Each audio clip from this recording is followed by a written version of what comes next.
This is a Flying Cow production.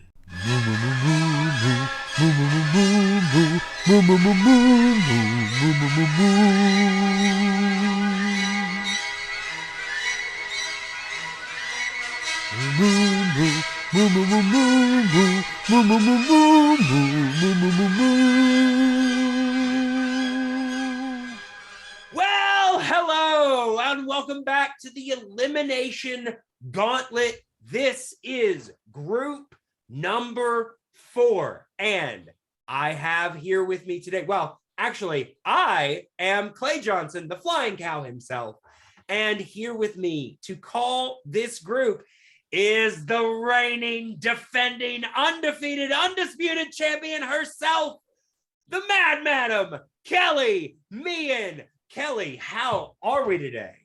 Oh, good. Thank you for having me. It's nice to be on the other side of the desk. It's pleasant, much less stressful. I was about to say, isn't it so much more relaxing over here? So much easier. So much easier. But I gotta say, I'm excited to have you over here. When I was realizing that I was probably gonna have a different co-host for every group, I thought, you know what? It might be fun to get the champion. And so here you are. Very excited. Absolutely. Well, as I said, we are getting ready to go into group 4. This is, I believe, the second video of the Elimination Gauntlet. I will let you know right now, if you have not watched part 1, please go back. Watch part 1 because we have some great, exciting action going on here. We already have the first 3 entrants into the final 5. The litigator, Lauren Collins, the party monster, Pardis Jesudasen, and the mad dog himself, Brian Nussbaum, are already in the final 5. So these competitors here are looking to see if they can join that group. Yeah. So what do you say, Kelly? We go ahead and introduce today's competitors. Let's get it going. All right. Introducing first, making his movie battles debut, he is the Dream Worker, Cameron Holtzmann. And unfortunately, Cameron was not available to record this with us live. However, his answers to the question have already been recorded, and we will be playing that for you during the match. His answers are already registered. We will know what he gets right, what he gets wrong, and when he will be eliminated from the match. So he will be taking part. Unfortunately, he is not here to talk with us right now. So that means that we can go ahead and get into introducing our next competitor. Also making his movie battles debut, he is Jonathan John, the phenomenon Harold. Jonathan, how's it going? Doing all right, sir. How are you today? Dare I say, Clay Johnson, that I am doing phenomenal. Of course, always. So are you prepared for this Disney Pixar Elimination Gauntlet? Well, when you two reached out about me being in this and creating my debut, I've studied all the Disney films. I have studied Marvel, Star Wars, and even Harry Potter. Let's bring it. Let's get this. Jonathan, I hate to tell you, but number one, Harry Potter isn't owned by Disney, at least not yet. But Marvel and Star Wars, we don't do that here. It's just Disney and Pixar animated films. I have made a grave mistake. Maybe. But good luck to you, Jonathan. Good luck. All right. Thanks. All right. Coming in next in only her second match with a record of 0 wins and 1 defeat, she is Jenny Goosey Gosling. Jenny, how are you? Apparently a loser. No, it's only 1 match. I know. And I was close. I won. I lost by 1 point. I was about to say, you guys went to sudden death. That is nothing to sneeze at. Yeah. So no, I mean, you lost your first match, but somebody had to win that match. Somebody had to lose that match. You just had to ended up being on the other side of it. No, I'm glad to be here. This is going to be fun. Absolutely.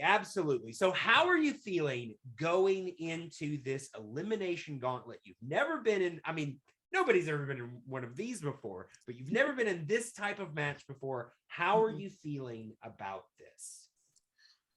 I feel like it's just going to be fun, and I'll see how far I can go. All right. Well, that is a great attitude to have. Looking forward to it. All right. And now, representing Sunshine and Rainbows, with a record of 5 wins, 3 defeats, and 2 knockouts. She is a former #1 contender. She is the fairest of them all, Amanda Van Hyel. Even at the right time this time. Hey, you know, it had to happen eventually, right? It's a win. Yeah, absolutely. So, Amanda, how are you feeling getting ready for this match? Well, I always get nervous before every single match, doesn't matter. And I'm just hoping I don't get into my head too much like I usually do. That is always half the battle. I gotta say, we are rooting for, at the very least, for you to have a great showing here today. Excited to see what you're gonna do. Thank you. Me too. Well, let us go ahead and bring in our final opponent here today, our final competitor. Representing your local video store with a record of 2 wins, 2 defeats, he is coming soon to home video, Mr. VHS Nazario Montenegro. Hey, How are we doing, Nazario? I'm fine. All right, yeah, that's good. That's good. Are you excited about the possibilities of this match? I don't even know what we're doing, but I know it's Disney and it's trivia. So That it is. I'm good with it. You are right on both of those counts. Well, I gotta say, looking forward to seeing what all of our competitors are gonna do. So let's go ahead and bring all of them in here for this match. All right, folks. Well, let us go ahead and get started with this first round of Group 4 of the Elimination Gauntlet with question number 1. That comes in the category of mixed bag. Mixed bag. And your question. In A Nightmare Before Christmas, sent to capture Santa, Lock, Shock, and Barrel mistakenly kidnapped what mythical creature? I gotta say, Kelly, if you were sent to kidnap a holiday figure, who would it be? Who would you choose to kidnap? Well, my favorite thing to celebrate is my birthday, but there's no thing for your birthday. So, Right? myself. Yeah. I was about to say, I think that would Okay. just be yourself. Yeah, That- it's just a celebration for me, a Yeah. Kelly Town, if you will. There you go. Kelly from Kellytown. All right, in 5, 4, 3, 2, and 1. All right, and we are going to get Cameron's answer first, The Easter Bunny. and that is correct. Jonathan, I went with the magical Easter Bunny. Easter Bunny is correct. Jenny, I also went with the Easter Bunny. Easter Bunny is correct. Amanda, I too chose the Easter Bunny. look at that. And Nazaria, Bunny. Easter Bunny. Yes, very good. All right, guys. All tied up going into question number 2. Your second question in the category of classics. These are the films from the 50s. In what film does a girl meet a prince once upon a dream?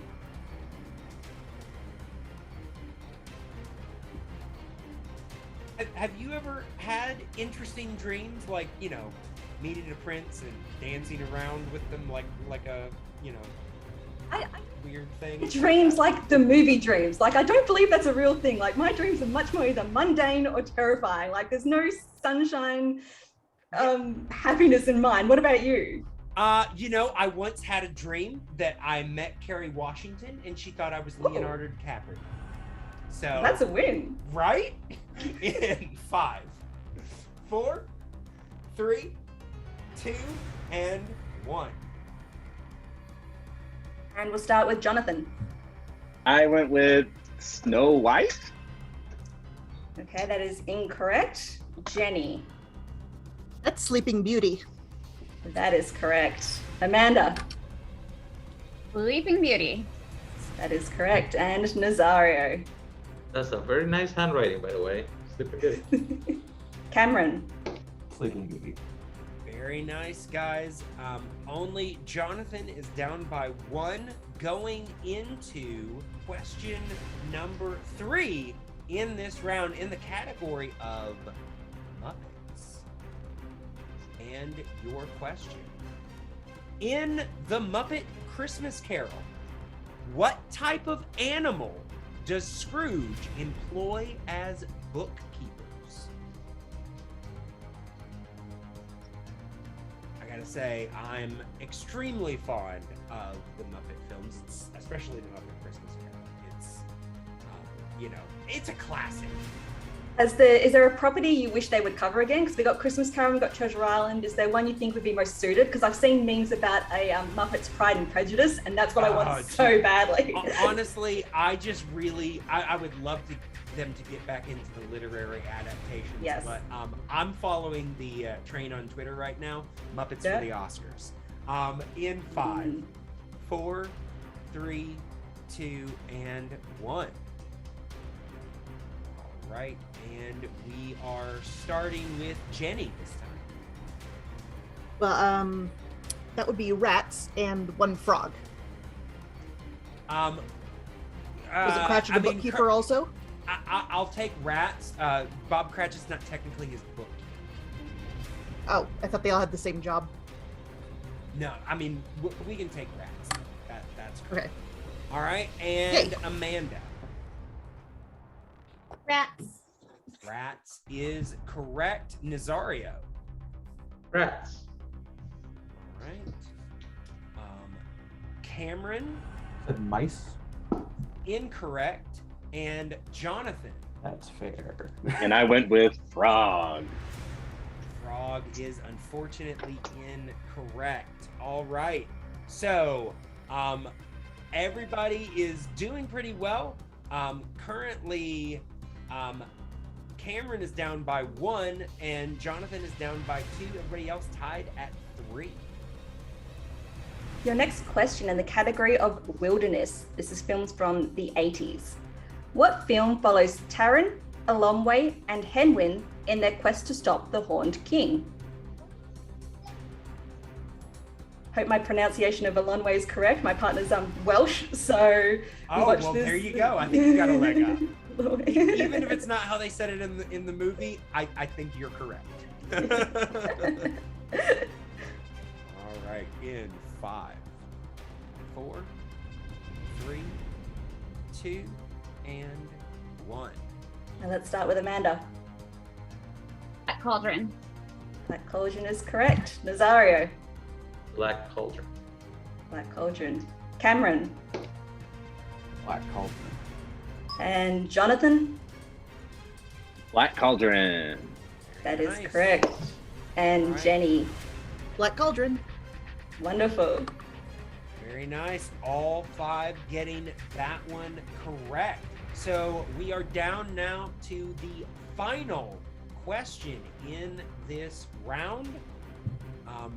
If Jonathan can get Cameron to miss, then he can take somebody with him. But we will just have to see. In this final question in round number 5, recent Pixar. These are the films from 2010 to the present. And your question. In Pixar's Soul, what is the name of the disinterested soul voiced by Tina Fey?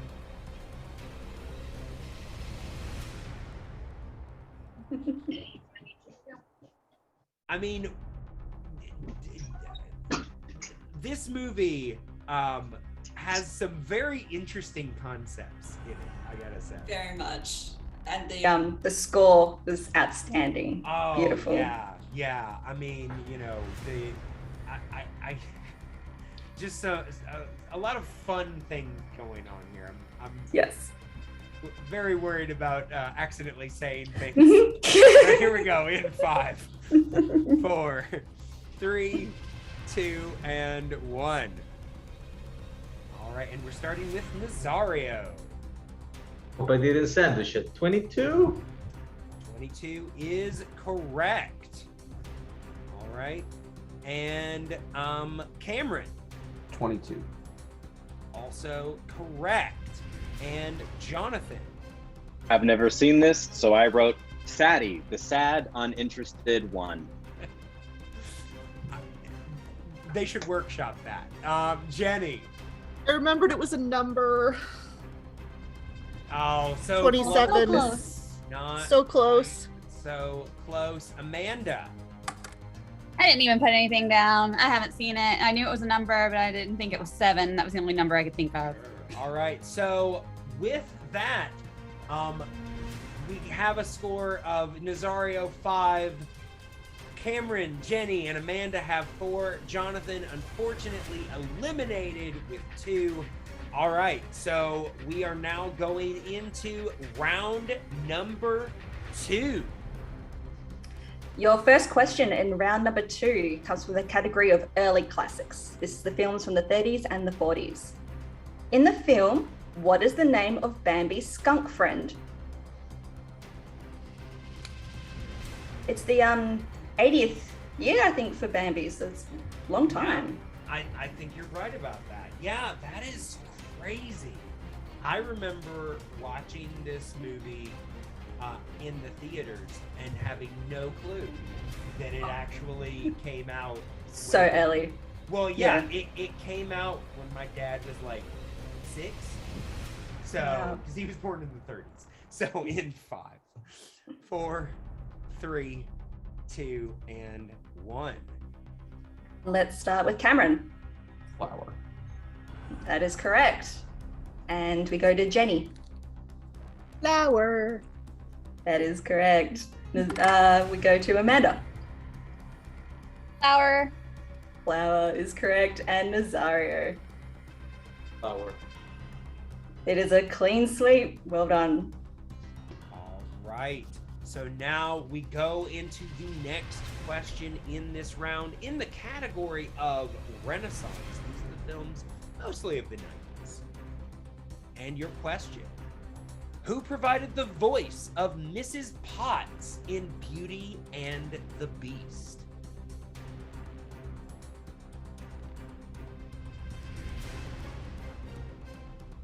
If you were going to be turned into a piece of inanimate furniture, a la the movie, what do you think you'd be? That's a good question. You know what? My first thought is I want to be a comfy chair.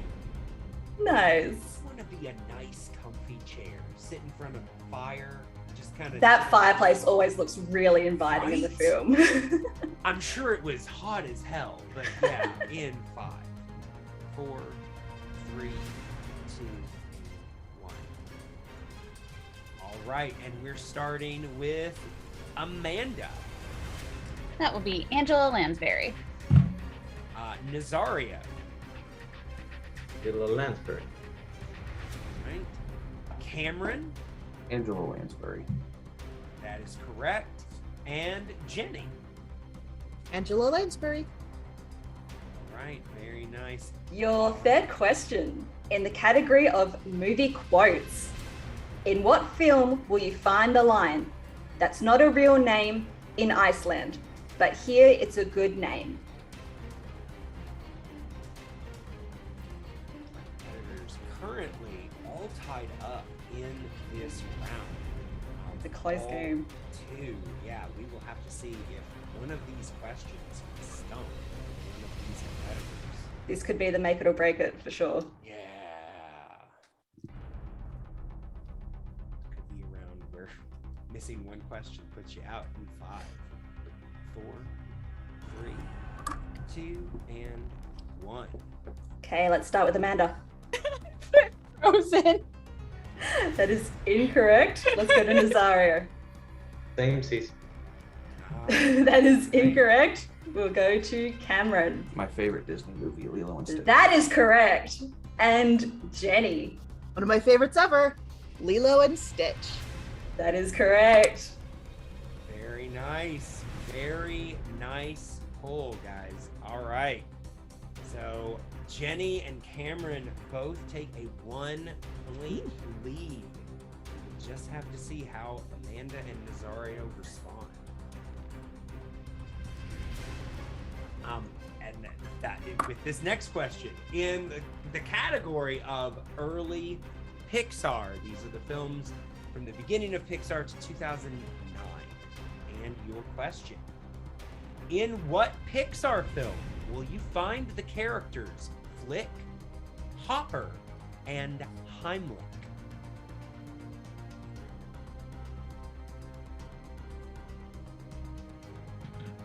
You know, I gotta say, don't think I'd ever want to be called Heimlich. I was gonna say, we've got an interesting names there. Yeah.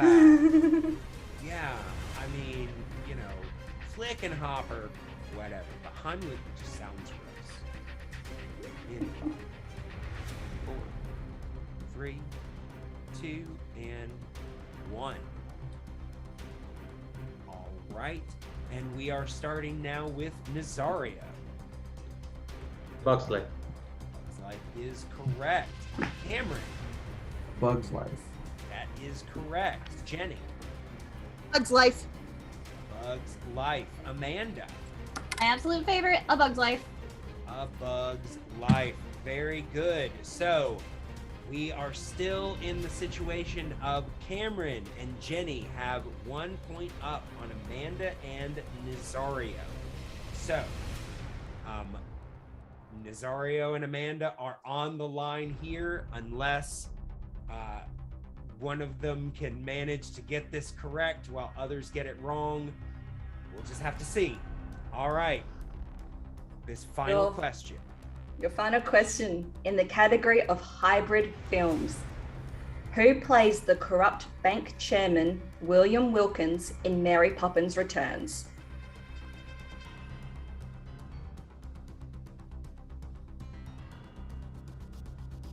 I gotta say, have you seen Mary Poppins? I mean, I'm hoping you're the champ and this is eligible, but Mary Poppins Returns was one I was trying not to judge before I went to see it because I loved the original, so I was like, is this really necessary? But I ended up really enjoying it. So I think if I went in with the low expectations, I was pleasantly surprised and I like it.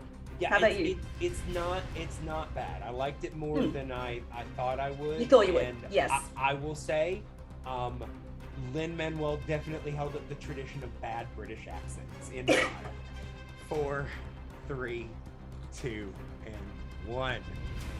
We are starting with Nazario. No idea. Colin Firth. And Cameron. Colin Firth. And we go to Jenny. I did not see that one. And Amanda. I haven't seen it either. I guess Benedict Cumberbatch. All right. Colin Firth is the correct answer. Correct. What? So with that, Amanda has been eliminated. No! Yes. Bye, guys. Yes. Not bad, guys. Not bad. All right. So here we go in our final three in the next round of this group number 4. And this next question comes in the category of decline. These are the films of the 60s through the 70s. And your question: who provides the voice for Shere Khan in The Jungle Book? Gotta say, big fan of The Jungle Book growing up. Absolutely. Baloo, Bagheera, all these characters were so much fun. And I mean, you know, the songs are just great, so infectious. Some great stuff. And I mean, the voice cast in that is phenomenal. Of course. In 4, 3, 2, and 1. All right. And we are starting now with Cameron. That Peter Ustinov. That is incorrect. And I'm going now to Jenny. My wrong guess is Jeremy Irons. I mean, it would have been an interesting voice, but yes, that is incorrect. I couldn't hear it in my head. Oh. And Nazario. Nope. All right. So nobody gets that question correct. Going into the next question in the Wait, what's the right answer? Oh, sorry. The correct answer we were looking for was George Sanders. George Sanders. Your next question, and I finally get to be the one to say it, in everyone's favorite category, package films. These are the collections of the 40s. Yeah. What was the first package film which featured different shorts about life in South America? The very first package film here. Yeah. I mean, you're finally on the other side of this desk. Kelly, you can tell the truth. What's your feeling on the package films? It's something I've grown to love through playing in this division and league for sure. Like, when I first watched them, I was a little underwhelmed, but now I've definitely got an appreciation. Some are stronger than others, but no, I think they're valid. Their placement in the Disney canon is valid. Sounds good. In 5, 4, 3, 2, and 1. And we'll start with Jenny. Is it the Three Caballeros? That is incorrect. Let's go to Nazario. Saludos, amigos. Saludos, amigos is correct. You got the punctuation correct. And Cameron. Saludos, amigos. That is correct. All right. So Jenny is currently down by 1 going into this next question in the category of CG Revolution. And your question: in Wreck-It Ralph, what is the full name, first and last, of the young racer who befriends Ralph and aids him in his quest to become a hero? Gotta say, this is one of those films that I love more every time I watch it. I wholeheartedly agree. I liked it the first time, but each time there's just something else in it that grabs at you, and my appreciation for it deepens each watch. Yeah. You forget how much you like it until you watch it again, and then it's Yes. like, oh yeah, this is really good. In 5, 4, 3, 2, and 1. All right, and we are starting with Nazario. Penelope von Schweetz. Penelope von Schweetz is correct. And Cameron. Vanellope von Schweetz. That is correct. And Jenny. I was so close. Oh, Vanellope Sweet. I could not Unfortunately remember not. it. Not quite there. So close though. English version of her name, right? So with that, Jenny is currently down by 2, going into the next question in this round. Your question in mixed bag. Kingdom of the Sun was the original planned title for what film?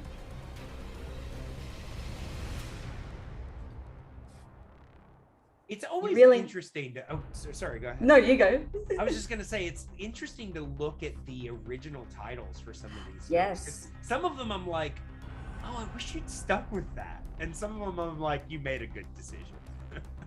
Absolutely. I think Tangled is the one that sort of comes to mind with that, like that they went away from just calling it Rapunzel, you know. Right. Yeah. In 5, 4, 3, 2, and 1.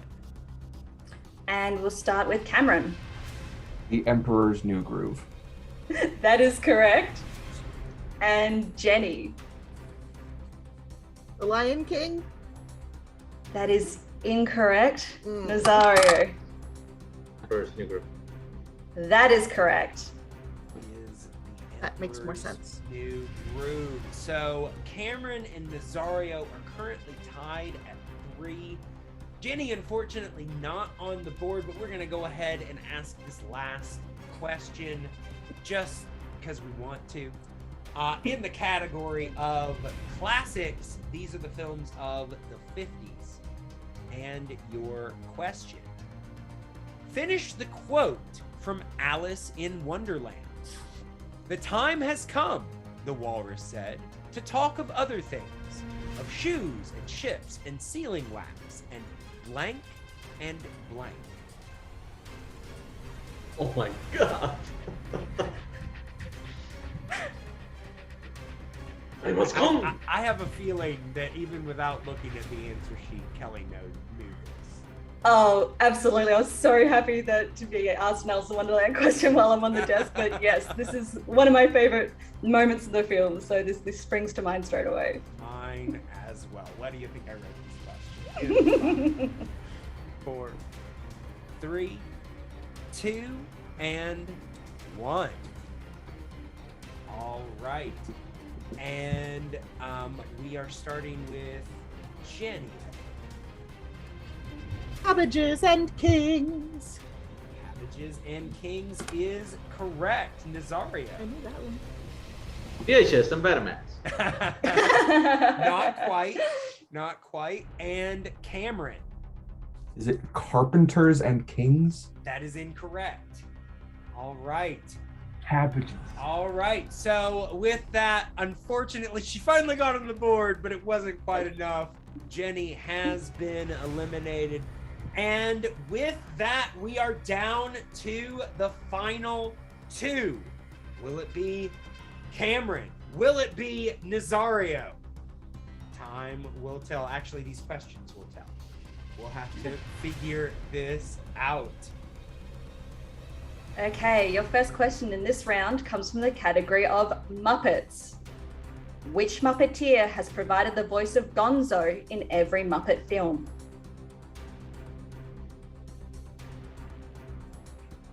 Said it before. I love the Muppets, and I'm a little bit of a nerd. But yeah, I'm a bit of a nerd when it comes to like the performers of the Muppets. That's just always been a thing that I'm into. That might not be the case for everybody. But it's nice that they get the appreciation then, because maybe they aren't household names, some of them. So yeah. Absolutely. In 5, 4, 3, 2, and 1. All right. Once again, we are starting with Cameron. Brian Henson. That is incorrect. Nazario. I'm gonna hate myself. I forgot something. Steve Goes. So close. We were looking for Dave Goles. Dave Goles. All right.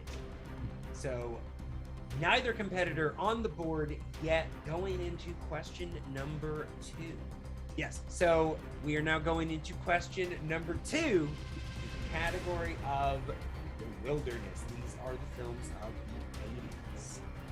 Your question. In which film will you find the voices of Dom DeLuise, Roscoe Lee Brown, and Joey Lawrence?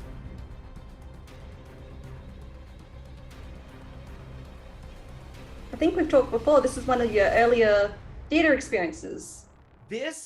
I did see this in the theater, but it came out the same weekend as The Land Before Time. And I had a choice. I could go see this or The Land Before Time. I saw The Land Before Time. That's right. Yeah. 5, 4, 3, 2, and 1. And Nazario. Oliver and Company. Oliver and Company is correct. And Cameron. Oliver and Company. That is correct. Your third question comes in the category of recent Pixar. In Soul, what animal's body does Joe accidentally end up in?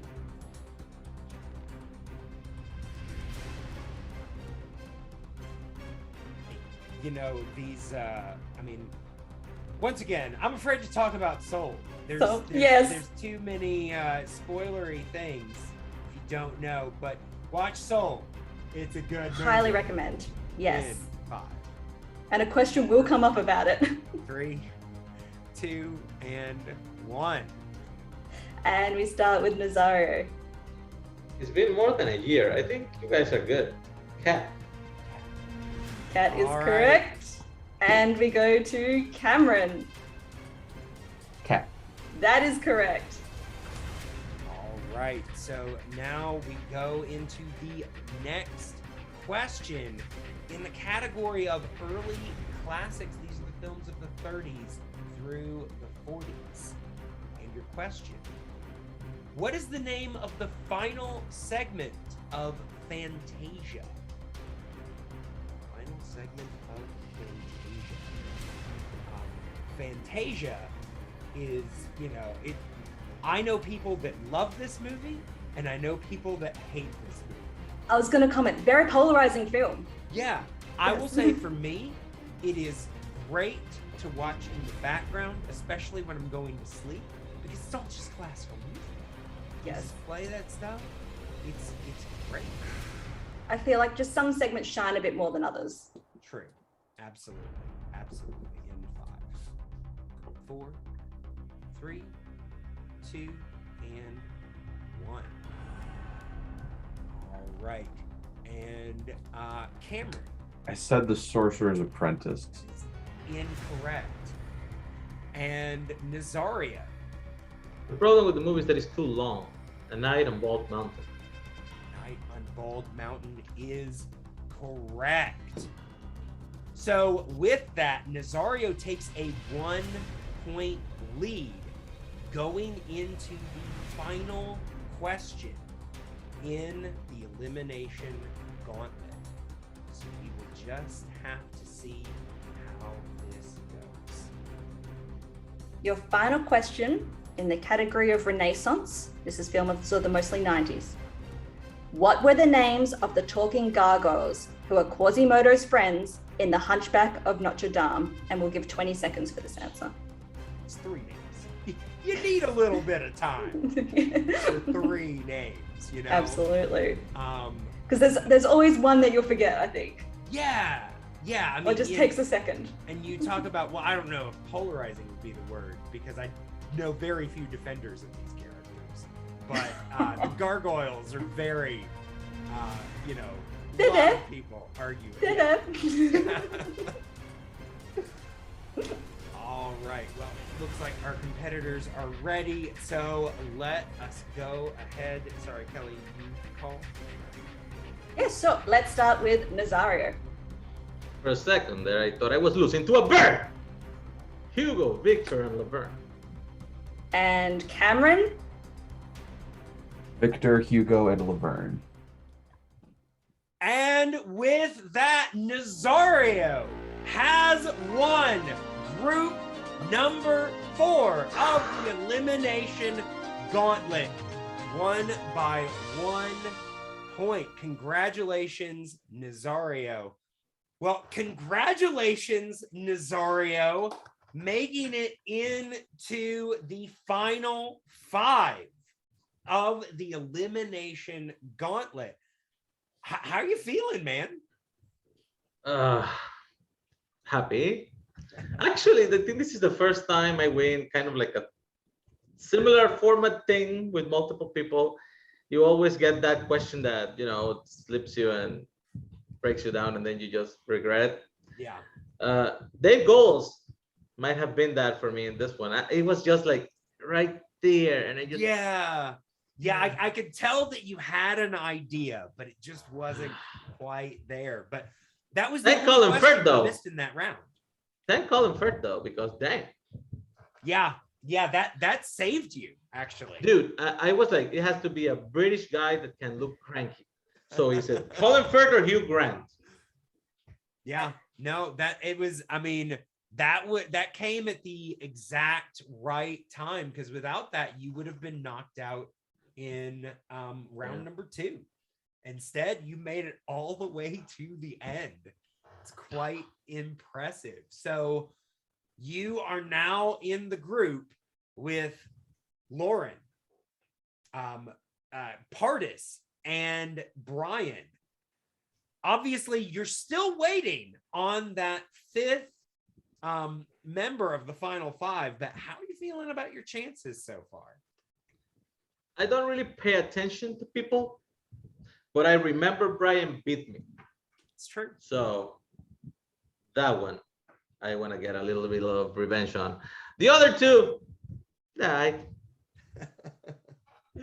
All right. Well, Nazario, gotta say, looking forward to the final 5. Looking forward to see how you do, sir. Thank you.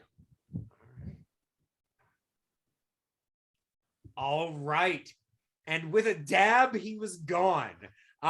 So here we are at the end of group number 4. Obviously, the final 5 looking rather interesting here with the addition of Nazario. Cannot wait to get to that. Also can't wait to get to group 5 to see who's going to join them. Absolutely. This is shaping up to be a real competitive match, and I can't wait to see how it all turns out. Absolutely. So, gotta say, thank you guys for joining us, and get ready, because group number 5 is on the way.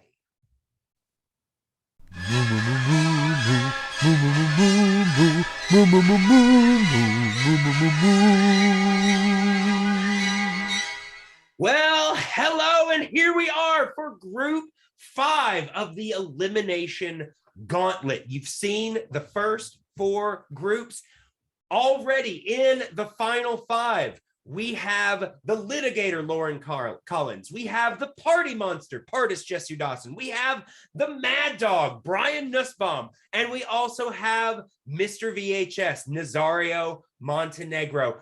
But somebody from group 5 is looking to join them.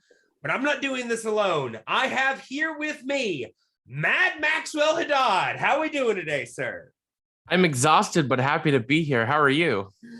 Feeling about the same. I don't know if everybody can hear it in my voice, but I'm getting over something. So, well, you look fantastic. If you didn't bring attention to it, no one would have noticed. Absolutely. But I'm excited to have you here with me, calling this final group of 5 before the big final 5 in this Elimination Gauntlet. I know this is probably the first time you've seen at least this type of match done in this way, but what are your thoughts going into this group here? My thoughts are that when someone comes to me and pitches getting involved with something that uses the word gauntlet, the answer is yes. It has been some scintillating Disney trivia thus far in this tournament. We have 5 expert competitors. I would say it is anyone's game at this point. It's just going to come down to luck of the draw and how well they know Disney and Pixar. So it's up to the competitors at this point, Clay. Absolutely, absolutely. Well, Maxwell, what do you say we go ahead and bring in today's group? Let's do it. All right. Introducing first, representing the kingdom with a record of 1 win, 3 defeats. He is the King, Caleb Coho. How we doing today, Caleb? I feel like that record doesn't reflect how good I am, and I'm going to win this thing to prove it. Well, hey, this is absolutely the time, because this really is, Maxwell said it best, anybody's game. I mean, we have seen before some upsets, so we'll just have to see how you fare in this match today. And coming in next, with a record of 1 win, 2 defeats, he is the cooler, Chris Diaz. Chris, here you are coming in fresh off your last victory, sporting a bit of a new attitude. How we feeling about this elimination gauntlet? Good. Well, I gotta say, I am excited to see what you are going to bring here today, but let's go ahead and bring in our next opponent. And the next opponent, representing boats of all sides, with a record of 1 win, 2 defeats, and 1 knockout, he is the little boat, Caleb Boatman. Caleb, how are we doing today? I'm doing all right. My main goal is not to lose to an extra from Eyes Wide Shut. That is like my main goal tonight. That is sort of my modus operandi for daily life. I wake up and I say, not today, Eyes Wide Shut. Stay awake, Kubrick. And it's worked thus far, so I think it's a good strategy and I think it should pay off in the results of this match. It can't hurt. All right. Well, thanks for being with us, Caleb. Let's bring in our next contestant, or our competitor. All right. Making their debut in movie battles, they are the Vatriarch, Adelaide Spence. Hello, I'm a friend of the How are we three. today, Spence? How you feel making your movie battles debut in the Elimination Gauntlet? I'm not gonna win, but I'm here to have fun, and I hopefully get at least 1 question correct. Well, you really never know. Sometimes you might just get the right questions in the pocket that you need, but There's always one competitor who says, I'm just here to have fun, and they will end up surprising you, because from my experience, if your goal is to win, you're putting too much pressure on yourself and you're going to choke. If you enter it with just a chill attitude, could surprise yourself. I just need 50 Moana questions and I'm good. Well, we'll see what we can do for you. All right. So let's go ahead and bring in our final competitor. Making a limited return, representing Good Boys Everywhere with a record of 2 wins, 2 defeats, and 1 knockout. He is a Teddy Award winner. He is Lord Jack, the good boy, Allison. Hey, everybody. Jack, you're back. I am. I got Disney Plus back too for a little bit, and but I'm nervous. It's been a while, man. I'm like pouring from every orifice of my body right now. I'm not sure how this is gonna go. Oh, is that what the mask's for? Well, no, that's for other things, but I don't want to talk about that. All right. Well, we'll have to put all of that aside going into this match. But what do you say we go ahead and bring everybody back in? All right. Are our competitors ready? Yeah, why not? All right. Maxwell, are you ready, sir? Absolutely. All right. Then I say we go ahead and get into this final regular group of the Elimination Gauntlet with question number 1 in the category of Dark Times. These are the films of the 2000s. And your question. In what film will you find more than one henchman complain about little arms and ill-conceived plans?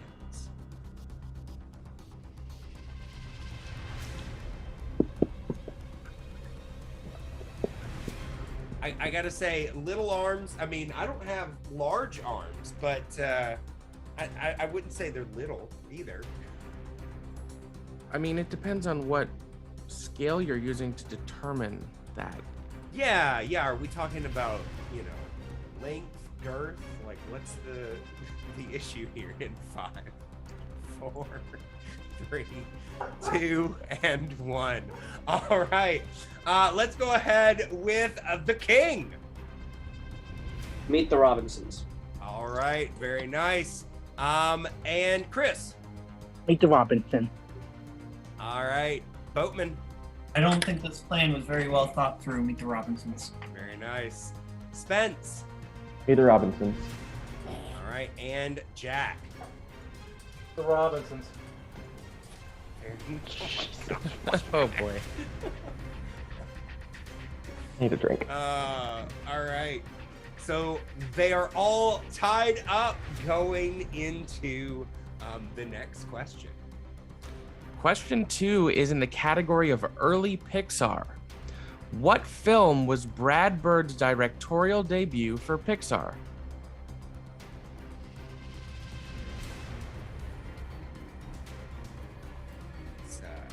Directors can often throw off our competitors, although the Pixar ones are a little bit more in the knowledgeable wheelhouse, I find. Yeah, I think Pixar has done a good job of turning their filmmakers into their own little celebrity brands as opposed to Disney animation over the years. It's true. In 5, 4, 3, 2, and 1. Okay, we're gonna start with Chris. The Incredible. Very good. Boatman? The Incredibles. Spence? Do you know Brad Bird's my favorite director? The Incredibles. Excellent. Jack? The Incredibles. Very nice. And finally, Coho. The Incredibles. That's 2 questions where everyone is getting it right. This is already a tense match. Could be anyone's game. We will just have to see how they keep it up going into the third question in this round. In Enchanted, what type of animal is Pip, Giselle's animal sidekick who loses the ability to speak in the real world? I gotta say, if I were a talking animal and suddenly I lost that ability, that would really suck. I don't think it matters if you're an animal or not. I think if you lose your ability to speak, it True. becomes... Yeah, but at least if you're an animal, you're cute. It's true. It's true. I mean, that can't hurt. Yeah. In 5, 4, 3, 2, and 1. All right, and Boatman, starting with you. He's a chipmunk. It is a chipmunk. And Spence. Shout out to my boy Alvin, chipmunk. All right, Jack. Yeah, I didn't get it. I put squirrel, I guess. All right. Coho. I also said squirrel. I wasn't sure. All right, Chris. I said squirrel too. All right, so with that, Boatman and Spence take a 1-point lead. Doesn't seem like much, but in the Elimination Gauntlet, that can be all the difference going into. Could be the difference maker, absolutely. Our next question is in the category of the decline. That's the 60s and 70s, and it is, in what year was the Aristocats released? Release dates are always tricky. Yeah. I mean, a lot of our competitors seem to have kind of made them a bit of an expertise. You know, the limited number of movies definitely helps. That's true. It's a smaller sample size. Yeah. But I tend to avoid anything having to do with math. So there you go. In 5, 4, 3, 2, and 1. we'll go ahead and start with Spence. 1970. Correct. Jack. Didn't get it. Okay. Coho. 1970. Very nice. Chris. The 1973 off. Incorrect, unfortunately. And Boatman with the correct answer. Well done.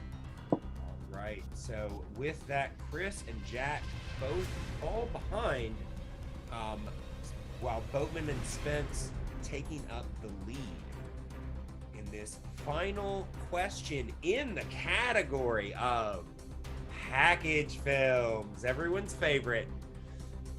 These are, of course, the short collections of the 40s. I was going to say, my definition of package films is probably different than this one. Little different. All right. Which package film features Donald Duck and two other bird characters in an exploration of Latin American culture?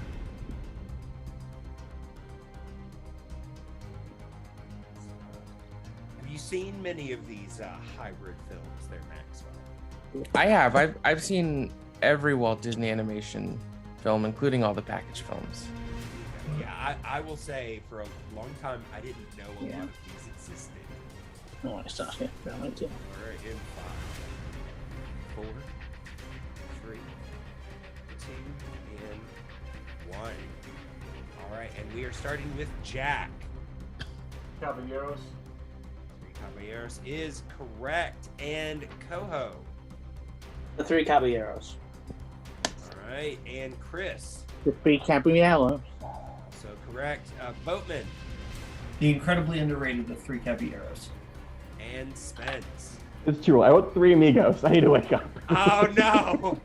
All right, but with that, both Chris and Jack have been eliminated. Losing two competitors in the first section is already a bit of a bloodbath. Yeah, it it happens sometimes, but we will just have to see how this picks up. Maybe somebody can knock out two more and just call this a day. We'll just have to run the find table. out. Anything's possible. It's so exciting. Right. Going into the next question, the second round. All right. Our next question comes in the category of the CG revolution. That's the 2010s until present. What is the name of Jonathan Groff's character in Frozen?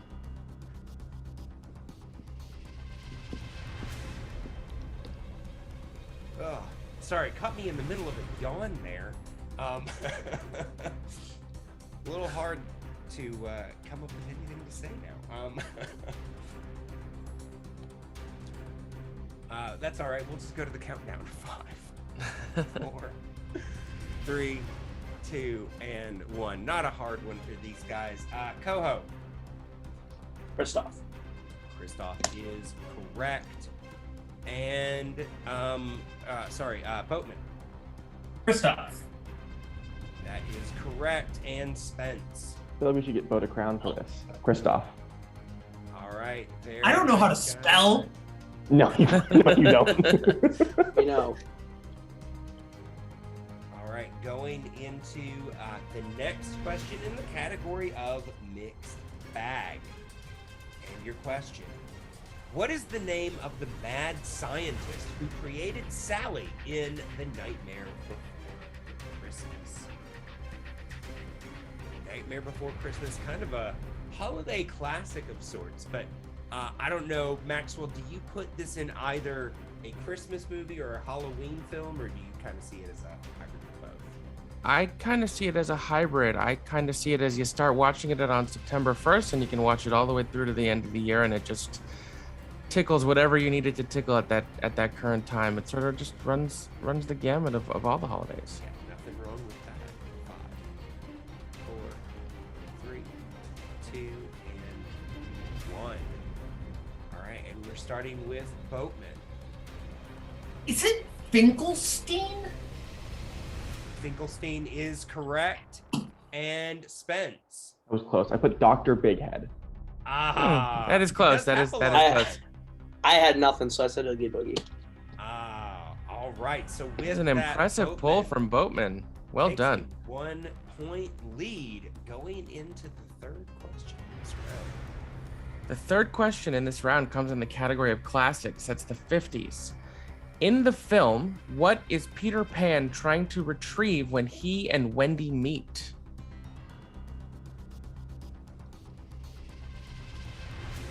Classic films. Peter Pan, I mean, is just a children's classic. I will say a lot of the knowledge that I have of this story comes not from this movie, but just from the plethora of Peter Pan content out there. Yeah, this story has been told over and over and over and over again, and every time Hollywood announces a new Peter Pan, it's like, why? Stop. There are other stories, guys. There's millions of other stories. Yeah, although I will say the PJ Hogan version is by far my favorite in 5. Yeah, that one is really good. 3, 2, and 1. We will start with Spence. The Shadow. Correct. Coho. The Shadow. And Boatman. Remember the hashtags to save Tinkerbell? His Shadow. All right, very nice, guys. Going into the next question, Boatman is still up by 1, but Coho and Spence still have a chance in this round. This is in the category of Muppets. In The Muppet Christmas Carol, what are the names of the characters played by Statler and Waldorf? Statler and Waldorf, favorites of mine. Are you much of a Muppets fan there, Maxwell? I love the Muppets, and I love this movie in particular. This is, if not my favorite, one of my favorite holiday movies. But Statler and Waldorf hold a particular affinity in my heart because I relate to being an old queen sitting in a theater making fun of the people acting like buffoons below me. Very relatable content. Absolutely. In 5, 4, 3, 2, and 1. And I believe we're starting back with Coho. I said Marley. Boatman. I didn't know you needed first name, so I said Marley and Marley. I mean, I should have said first and last, but with that in mind, because I didn't, I think Marley for both is acceptable. So correct on both counts. Spence. Okay. Ghost of Christmas Future. All right.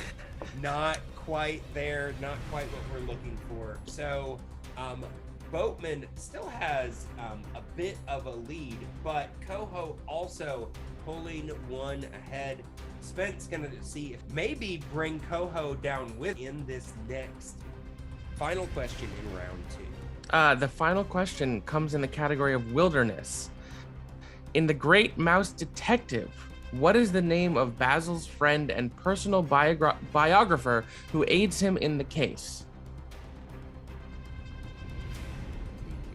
I don't know why I was going to say biographer. That's very clearly not how you pronounce it, but I am exhausted. Well, you know, with that word, there's all sorts of, anytime you throw any different, the pronunciation is, you know, I'm trying to say biopic. Yeah, I was going to say it. It's always like I'm biopic. tired, I hear it so both. Let's just do the countdown in 5, 4, 3, 2, and 1. All right, I believe we're going to start with Boatman on this one. Dawson. Dawson is correct. Spence. Rathbone. Okay, and Coho. Dr. Dawson. Dawson, and with that, Spence has been eliminated, and we are down to the final 2. This is why I've not been calling you guys by your first names the whole time. Coho and Boatman. Here we go with the round number 3 in the final 2 of this group 5 for the Elimination Gauntlet. Your first question comes in the category of recent Pixar. These are the films from 2010 to the present. And your question: who provided the voice of joy in Inside Out? My question for you, Clay, is this. If you were to be represented by one singular emotion, what would it be? sleepiness.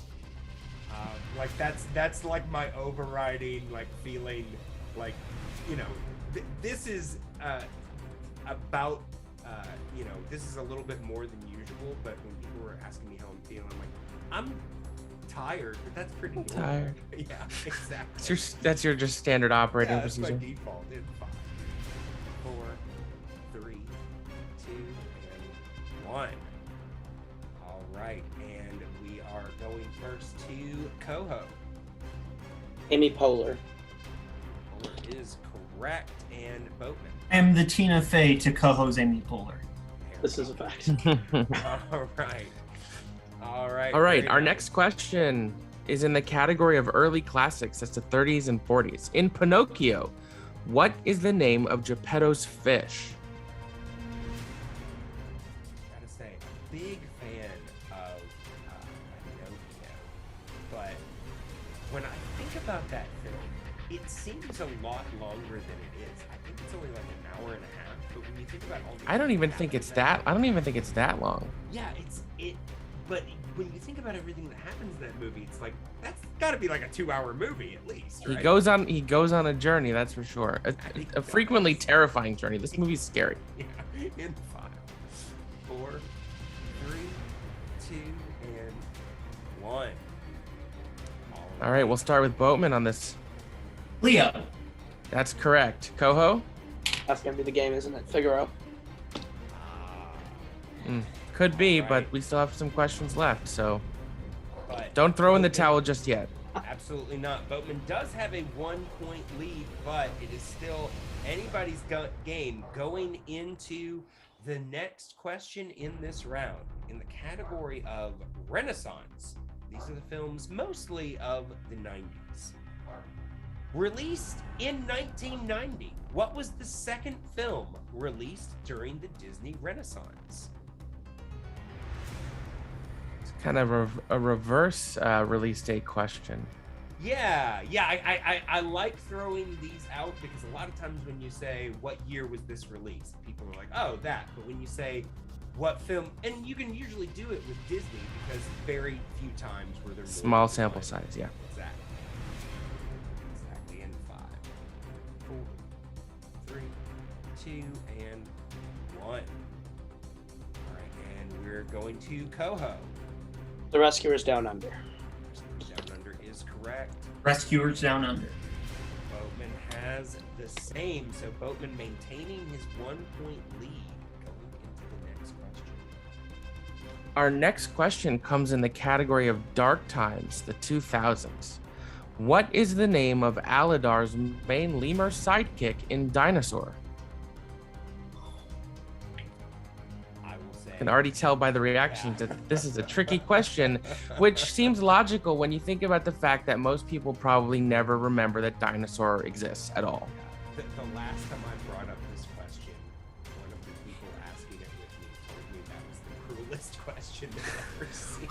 This movie, like if you look at the full slate of Disney animated films, I would say this one is an outlier in almost every way. Easily the most forgettable. In 5, 4, 3, 2, and 1. I think we'll start with Coho Don't worry about you're safe. I said Julian. and Boatman. I feel like it starts with an I. I said Irvine? There is an I. There are two I's in it. I don't know if I'm going to pronounce this right. Zinni or Zini, Z-I-N-I. Yeah. Like I said, no shade for not remembering Dinosaur. No, that's a Absolutely tough not. one. Yeah. All right, but Boatman still has a 1-point lead going into this last question. So we'll have to see if Coho can tie this up or if this will cinch this round for Boatman. Going into the category of hybrid films. These are the film's combination live action and animation. And your question. At the end of Victory Through Air Power, the conflict between the US and Japan is depicted as a fight between what two animals? I didn't realize we were asking documentaries. I mean, it's on the eligible films list. I guess. It's even available in the group for you guys to watch. This is another. When you think Disney, you don't necessarily think about propaganda films about long-range bombing. Right. But here we are, only on movie battles, folks. Only on movie battles. I will say it's definitely it's a propaganda documentary, but for what it is, it's an interesting watch. I wouldn't watch it all the time, but no. Yeah. 4, 3, 2, and 1. We'll start with Boatman. It's a duck and mouse because it's Disney. Okay, Coho. I guess a snake and a bird. We were looking for an eagle and an octopus, but naturally, with that, Boatman has won Group 5 of the Elimination Gauntlet. Congratulations to Boatman. Coho, thanks for a valiant effort. See you later. All right, so Boatman, congratulations for winning you have now taken the final spot in the final 5 in the Elimination Gauntlet. How are you feeling, sir? Good. I feel bad. I kind of screwed over Coho a little bit because I wasn't even supposed to be in this grouping. And Coho was very mad at me beforehand. But yeah, no, I feel good. I feel semi-confident about everything other than dinosaur and victory through air, which is a movie that exists. All I'm saying, it's on the eligible film. No, you're not wrong. Made a folder for you guys to watch this movie specifically, but you gave them all the clues. I did. So right. Listen, Boatman, we know now that you're the 5th competitor in the final part of this tournament. Is there one particular person that you have your eye on that you think may? Nazario, like absolutely. Hey, look, when it comes to Disney, I have always said there's 3. There are 3 people, and it's me, it's Nazario, and it's Kelly. Those are the 3. And Kelly is the rightful champion because she's the best of the 3. And Nazario and I go back and forth for that 2nd spot. He beat me when we played. I want revenge because I think we are on even footing, and we'll see what happens. Absolutely. Well, good luck in the final 5, sir. We're very ready for this. Very excited. All right. Well, there we have it, Maxwell. The final entrant into the final 5. So in this group, we have the litigator, Lauren Collins. We have the party monster, Pardis Jesu Dawson. We have the mad dog, Brian Nussbaum, Mr. VHS, Nazario Montenegro, and now the little boat, Caleb Boatman. That is your final 5, everybody. Gotta say, I'm very excited for this to see who will win the Elimination Gauntlet. It's an excellent group of competitors. They've all proven their mettle thus far. They've earned their spots. There's a lot of interesting narratives and storylines. As Boatman said, there's some past bad blood to be potentially cleared up. Maybe revenge will be had. Maybe neither of them will win, and we'll have a surprise winner. It's going to be thrilling to see and a fascinating finish to this gauntlet. Yeah, I mean, if the name of Pardis in that group proves nothing else, it's that anyone can win this. It really just takes the right person getting the right questions at the right time, and anybody could win this Elimination Gauntlet. Anybody could get that opportunity at Kelly's championship. We will just have to see. So join us for the final 5 coming up very, very soon. See you then. Moo moo moo moo moo moo moo moo moo moo moo moo. Sup, losers? Here we are. This is what we have all been waiting for. The Elimination Gauntlet, the final five competitors now going for the top spot. The winner of this match will have a shot at the champion, the Movie Battles champion at Movie Battles Fallout, coming up sometime in the summer. I gotta say, Amber, I'm really excited. I'm so excited I didn't introduce you. Guys, this is the gold standard, Amber Coates. And I'm, what's up? Well, you all know who I am. I'm the Hammer, Arclay J. The reason you're all here. Yes. But yeah, it's exciting. I'm really excited. Listen, these are some killer competitors.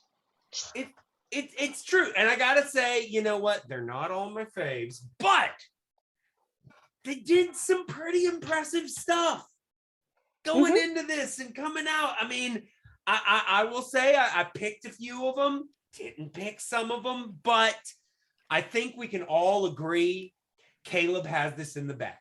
I mean, we all just know that, right? I came in clean slate, but it doesn't surprise me that you have favorites. I mean, I pick winners, okay? That's all. Yeah, I heard about that. Pick winners. But enough of this dilly-dallying. What do you say we go ahead and get these guys in here? We don't need to introduce these guys. These guys need no introduction. You know who they are. Representing group number 1, we have the litigator, Lauren Collins. And representing group number 2, we have the party monster, Pardis Jesu Dawson. And representing group number 3, Mad Dog Brian Nussbaum. And from group number 4, Mr. VHS Nazario Montenegro. Stop. And last but certainly not least, representing group 5, he is the little boat, Caleb Boatman. There we go. There we go. All right, guys, are you ready to do this? Let's do this. Ready? Yep. All right. Gold standard. Excuse me. Let's go. Let's go. All right, then let's put the hammer down. And let us begin with round number 1 in the final 5 of the Elimination Gauntlet. And your question in the category of classics. These are the films of the 1950s. And your question. In Peter Pan, what is the name of the Darling's dog? Darling dog, darling. That's interesting. I will say I know the cow has a dog. Do you know any dogs, friendly dogs there, Amber? My wonderful, amazing best friend has a dog named Luna. Oh, that's it. Like the moon. Pretty. Like the moon, yeah. Very nice. Very nice. 3, 2, and 1.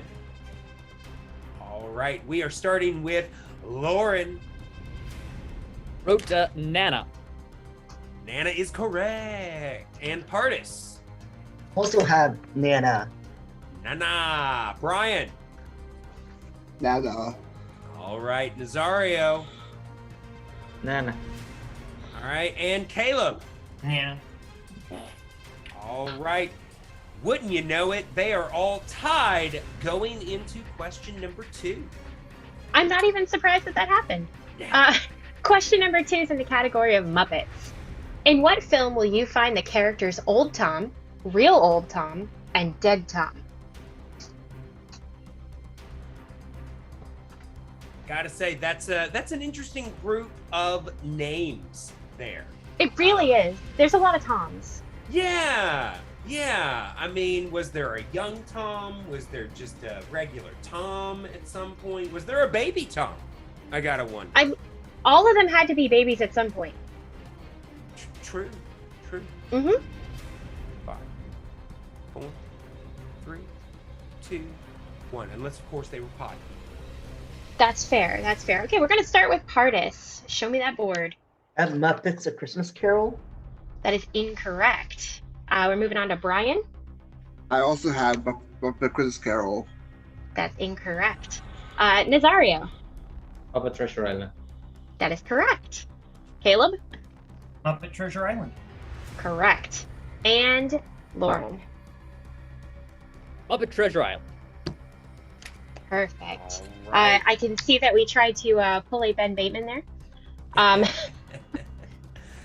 right. So with that, Brian, Nazario, Caleb, and Lauren take a 1-point lead. Brian and Pardis are going to have to do their best to get back into this. Going into question number 3 in the category of wilderness. These are the films of the 80s. And your question. In The Black Cauldron, what is the name of the land in which the story takes place?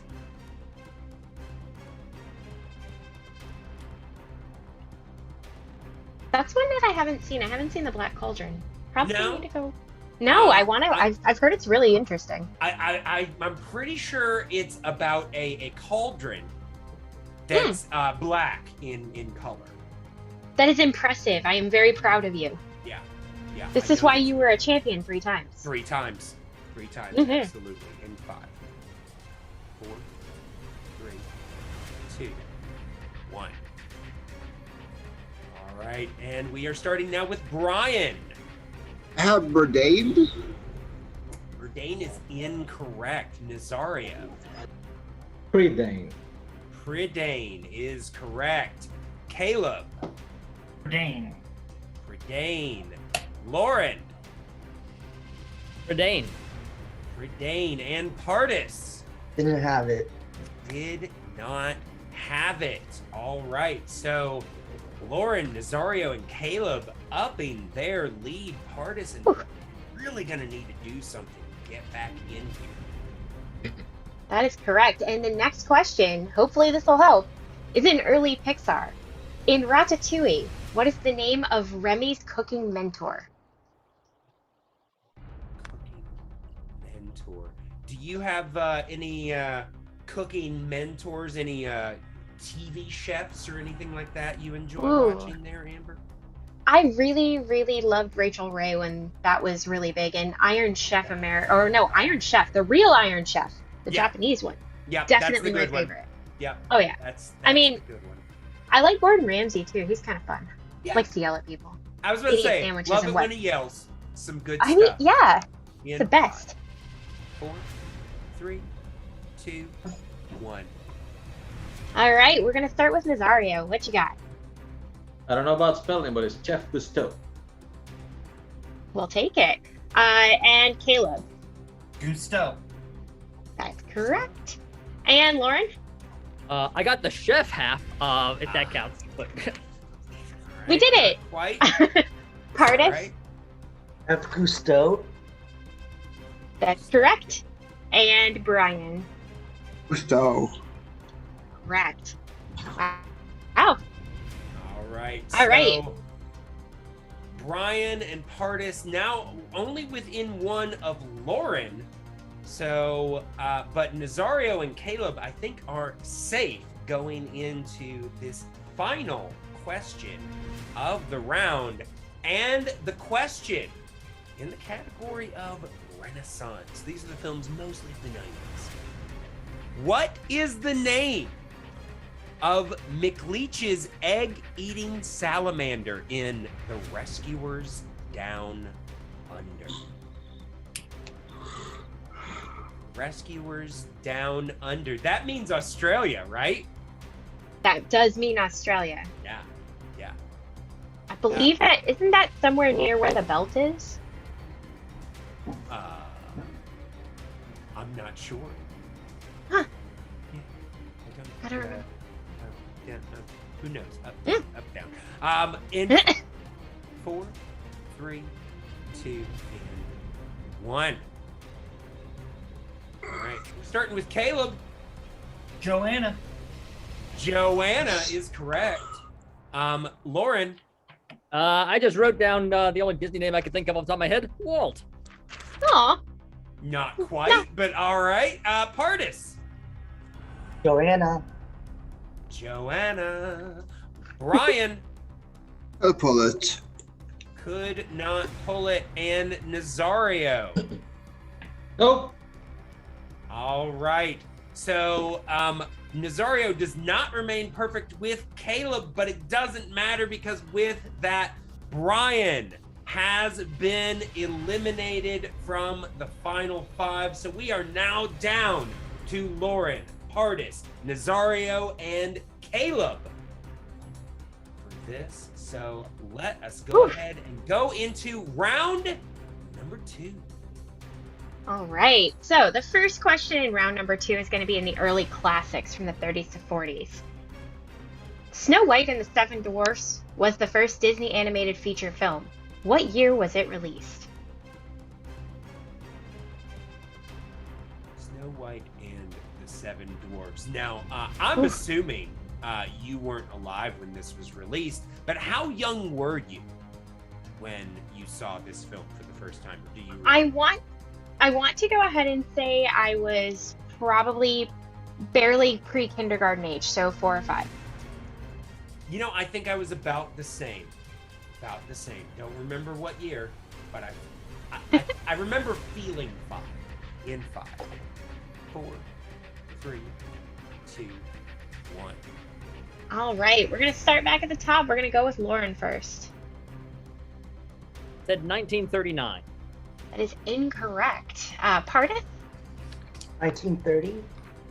That is also incorrect. Nazario. 37. That's correct. And let's see, Caleb. 1937. 1937. Very nice. All right, Nazario and Caleb once again distinguishing themselves, pulling up to an early lead in this round. Going into the next question in the category of the dark times. These are the films of the 2000s. And your question. The Emperor's New Groove is a depiction of what ancient culture? I very much love this movie. Yeah, you know, I have yet to meet someone who doesn't like this movie. I also loved the TV show spin-off. Yes! I think I've seen like one episode. Don't really remember it, to be honest. I may have watched the entire series. Looks like Little Boat Hat is a fan as well in 5, 4, 3, 2, and 1. All right, and we are starting this time with Pardis. Peru. Peru is incorrect. That's a country, not a civilization. Let's go with Nazario. The Incas. Incas is correct. Caleb. Incas. Also the Incas. And Lauren. I'm afraid I put Mayan.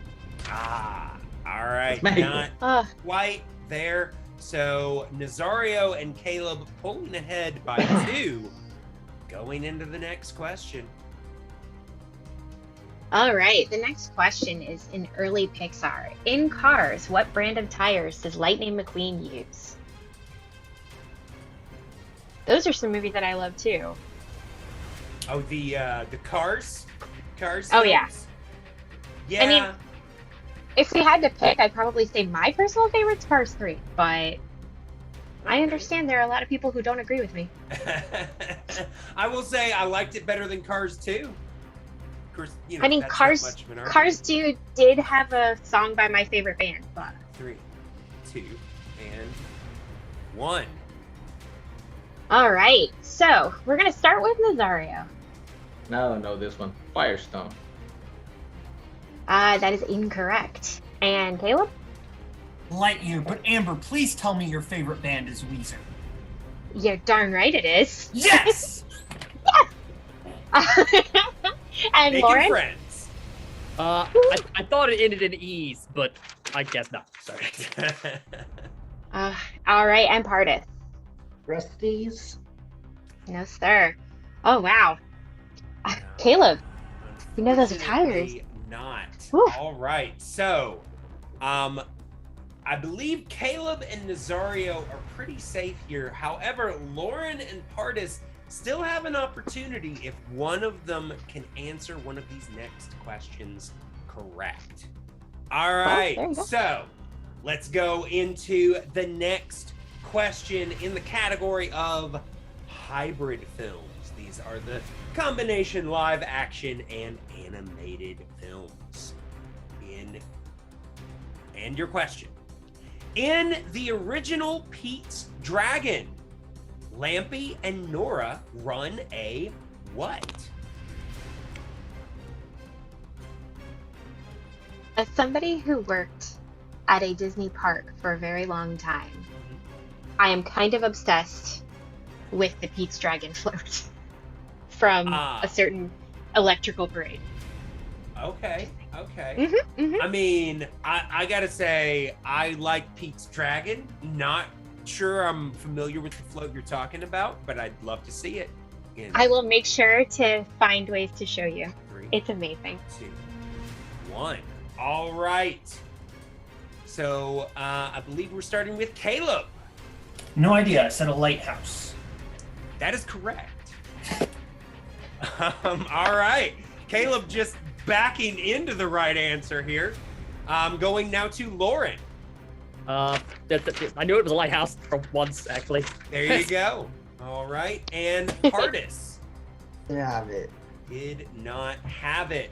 And Nazaria. Lighthouse. Lighthouse. All right. So, now Nazario and Caleb are safe. Lauren, hoping that either both he and Pardis hit this one or Pardis misses, even if he misses as well. Don't want the opposite to happen in order to hold on here. Going into the final question of this round. All right, in the category of the decline from the 60s to the 70s, who directed such films as The Jungle Book, Robin Hood, and The Sword and the Stone? All three movies I do enjoy. Not as much as I'm a Renaissance child. Sure. That's when I was born and raised. Sure. Yeah, I mean, you know, these are definitely classics from, the 80s kids, can... oh, yeah.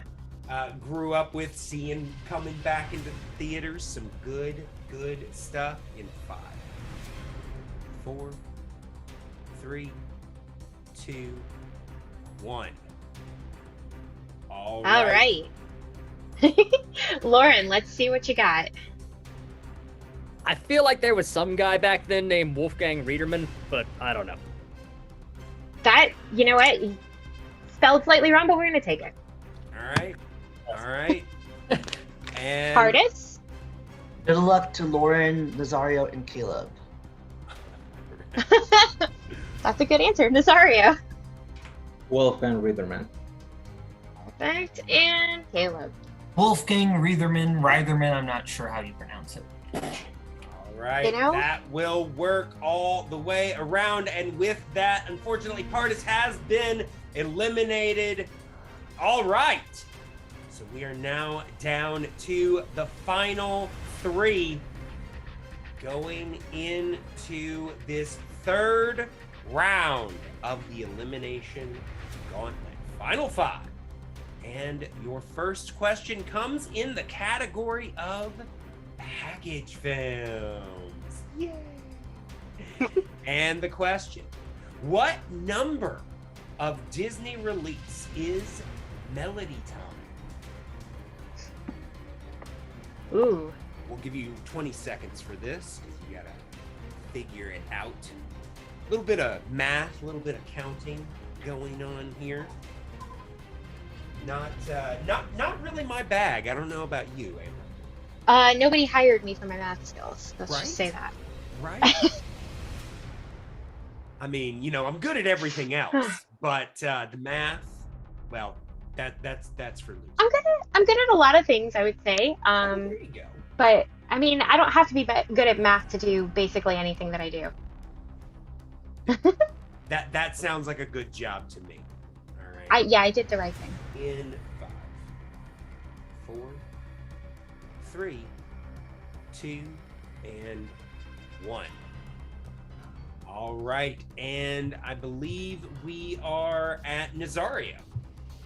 Hate counting questions. It's a 10. It is 10. And Caleb. I was off. 9. 9. Unfortunately incorrect. Lauren. I was 7. All right. Yes, it is the 10th Disney release. So Nazario has a 1-point lead going into the next question. And that just goes to show you anything can change it. The next question is going to be in the category of the CG revolution from the 2010s to the present. Who voices the title character in Wreck-It Ralph? I think this movie came out around my birthday one year. Oh yeah? Yeah. I adore this movie so much. Yeah, you know, birthday present movies can do that to you. Oh yeah, You absolutely. know, movies that come out like right around your birthday, it's like, ooh, you made it just for me, kind of thing. In 5, 4, 3, 2, and 1. All right, we're gonna start with Caleb. John C. Reilly. That is correct. And Lauren? I was stuck on John C. McGinley. Same initials, just not the same person, unfortunately. Nazario? John C. Reilly. Right. All right. So Nazario still with a 1-point lead, but Caleb now on the board. Going into the third question in this round in the category of mixed bag. And your question. In The Nightmare Before Christmas, Shock and Beryl were played by Catherine O'Hara and Danny Elfman. What other frequent Burton collaborator played Locke? Ooh, this is a really good one. Well, you know, the question writers for this show, they try real hard. You know, and sometimes they come up with some good ones. Sometimes they come up with some stinkers, and I hate them. But this one's not bad. I mean, that's accurate, actually. All right, in 5, 4, 3, 2, and 1.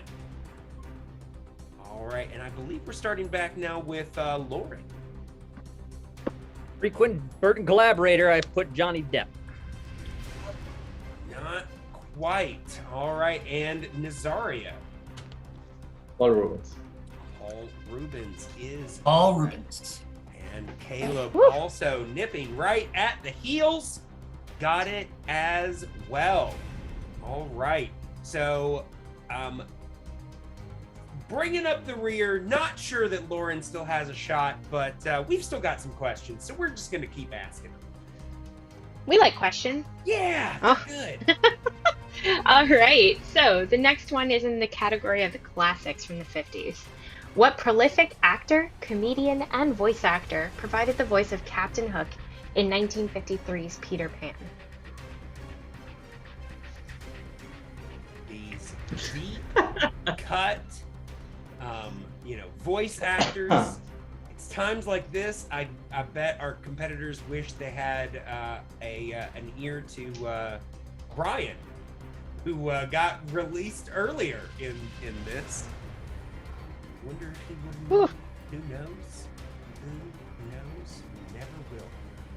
We'll find out if our competitors do in 5, 4, 3, 2, and 1. All right, we're gonna go back to starting with Nazario. I have no idea, but Dustin Hoffman didn't cook. That's a fair answer, even though it is incorrect. Caleb? Sebastian Cabot. Also incorrect. And Lauren? Nothing. I got nothing. Nothing. All right, well, at least we were straight across the boards on the nothing for this one. Good job, guys. Very. We were looking for Hans Conried. Conried. Yeah.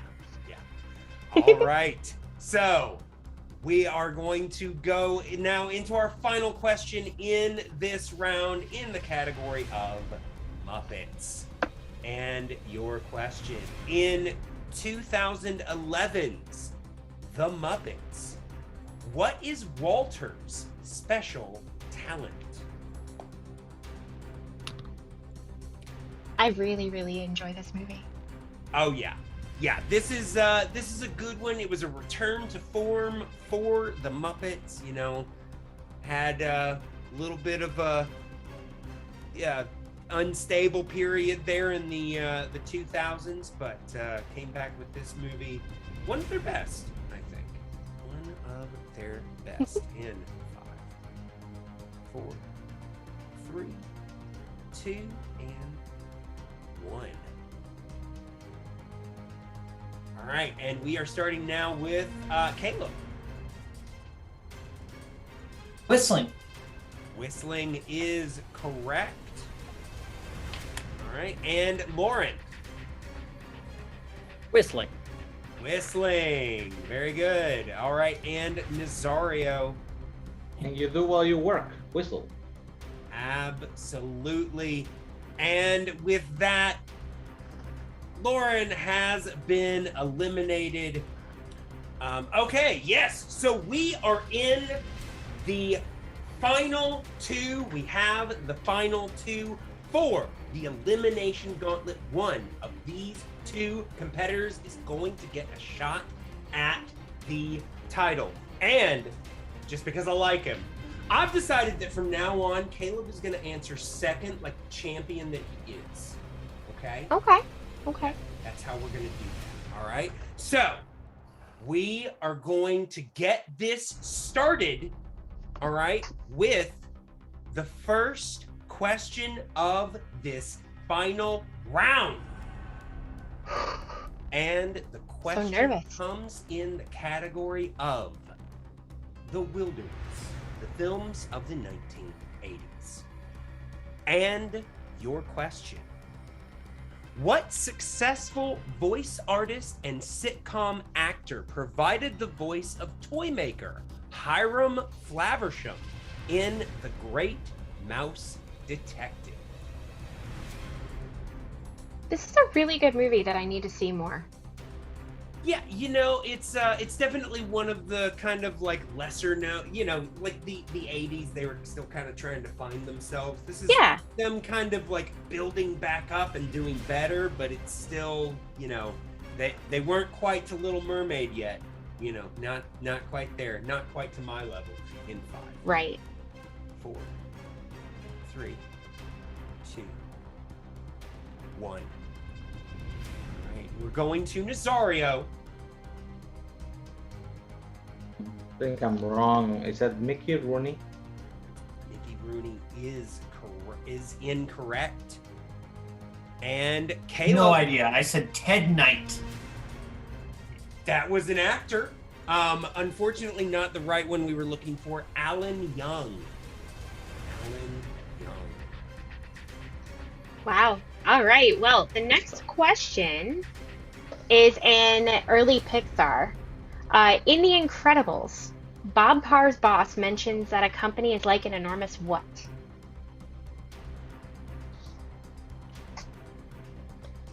I really like The Incredibles too. Yeah.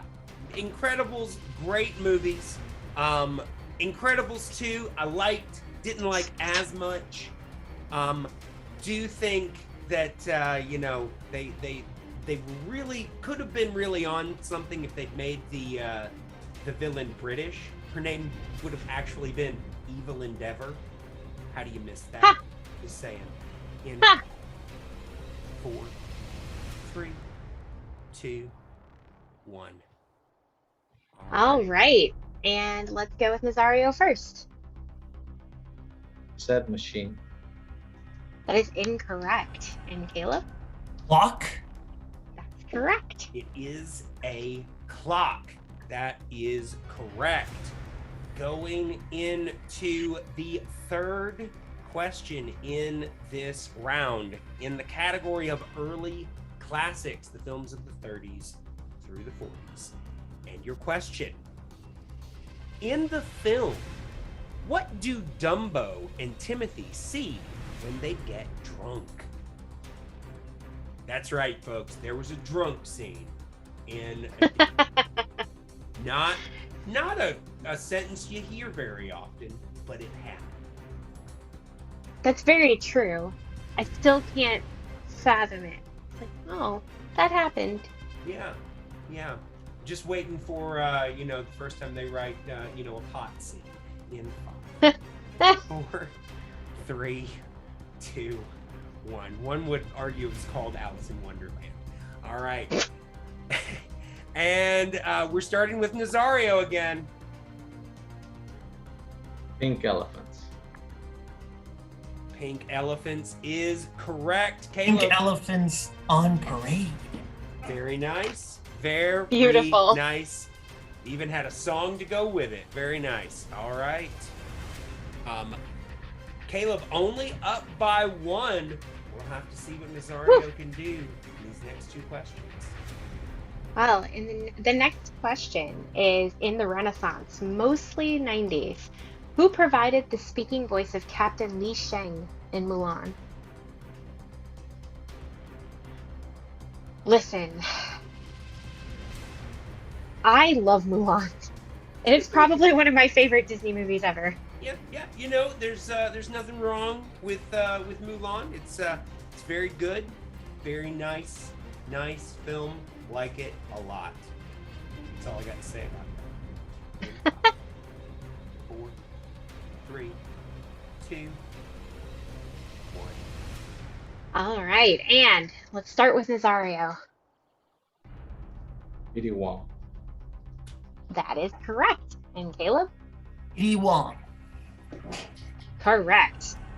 He definitely got down to business and defeated the Huns. That's true. You're welcome. Very nice. All right, so it all comes down to this final question. If they both get it right, Caleb wins. If Caleb gets it right and Nazario gets it wrong, Caleb wins. Nazario is hoping to get this right, and Caleb get nothing. That's the only way we can force it to sudden death. All right? Woo! So let us see what happens here in the final question in the category of the dark times. These are, of course, the films of the 2000s.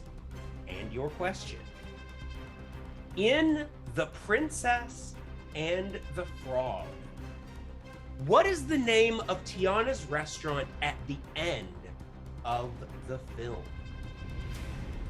I would like to eat at this restaurant. I would also like to say that it's not in New Orleans, but that's besides the point.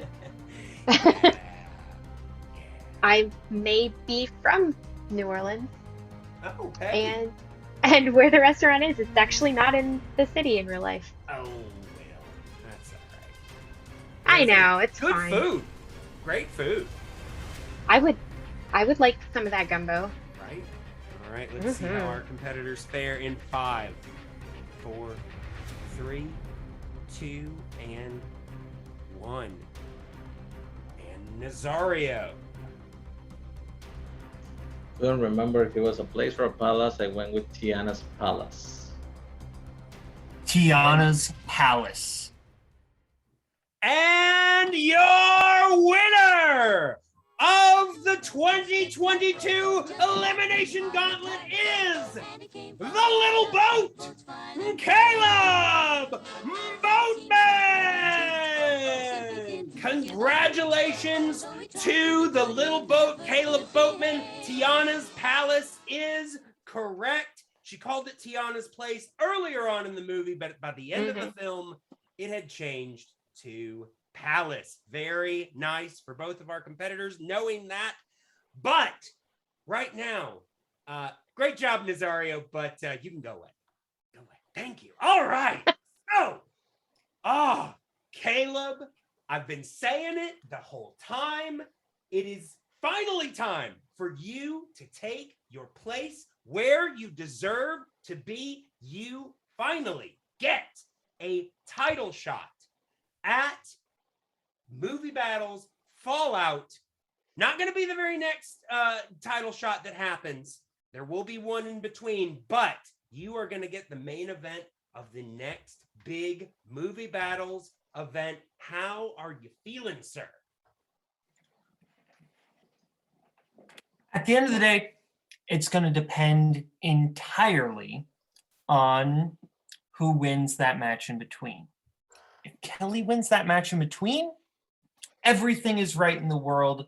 Kelly is the greatest Disney competitor of all time, and that'll be cool.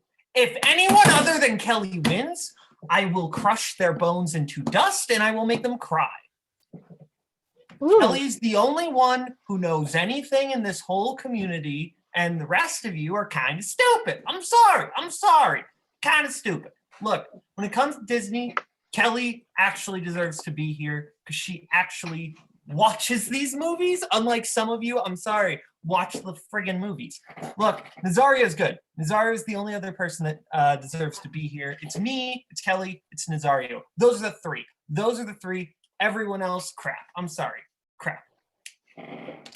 Well, I mean, I definitely agree that you deserve to be here. Nazario and Kelly, they're impressive, but they don't quite have what you have. I gotta say, really excited about this opportunity that you have, Little Boat.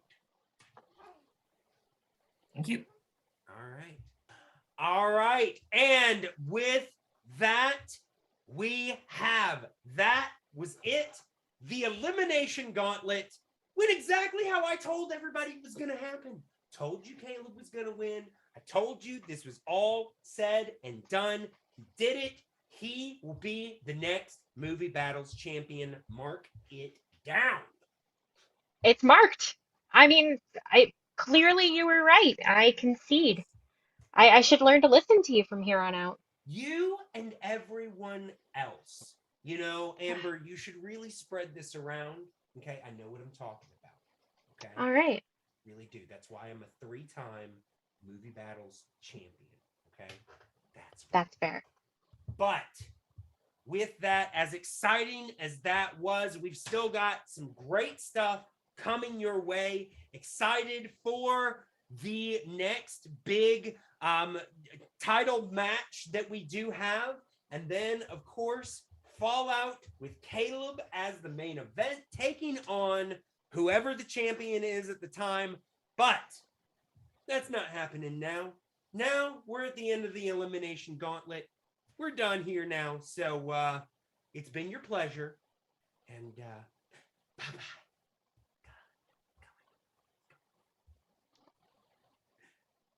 And we're still here. The Hammer was so excited with Caleb winning that he didn't even think about the MVP. I know I said it was really going to depend on the performance of our competitors, and we had quite some performances from our competitors in this match. So we absolutely do have an MVP. And as a reminder, the MVP of the Elimination Gauntlet is going to receive a Spinner's Choice token. This is good for one game of their choice. Any game that does not have championship implications, as long as it's not a #1 contender or a championship match, it can be used in any other match. And it basically will take the place of a spin. They can just name their category. That's a really amazing thing to win, honestly. Yeah, it's quite. It could be quite the advantage in the right match. So, with that in mind, the MVP It came down to a couple of names. There were a few being spouted. I think Lauren Collins was mentioned. Nazario was mentioned. But when it came down to it, we had to give it to the person that cleared 3 people from the table in his group after only 2 rounds. And that means that Pardis Jesu Dawson is our MVP for the 2022 Elimination Gauntlet. Pardis, how are you feeling, buddy? Excited for this? I mean, we talked about it after it happened. It was insane. It feels great. I feel honored, and it's just like, even though I didn't win the actual gauntlet thing, I still, I'm so happy. Still, I got MVP. Absolutely. It's still definitely a great prize to win, honestly. And doing something really cool, being the only person to clear a table like that, that's huge, man. Good job. Yeah. Thank you. Appreciate it. Very good. All right. So, Pardis, we are excited to see what you might be doing with that token. Like I said, it is available for any match that does not have title implications. Might you use it in your very next match? Might you hold on to it to see, if you can use it in a match against a tough opponent? We will just have to find out. But I'm intrigued. Yeah, absolutely. All right, and that now is the match. Thank you all for joining us for the Elimination Gauntlet. As the Hammer said, we've got a lot of stuff coming up, but in order to see it, you got to stay here. You got to stay watching, and never forget, moo.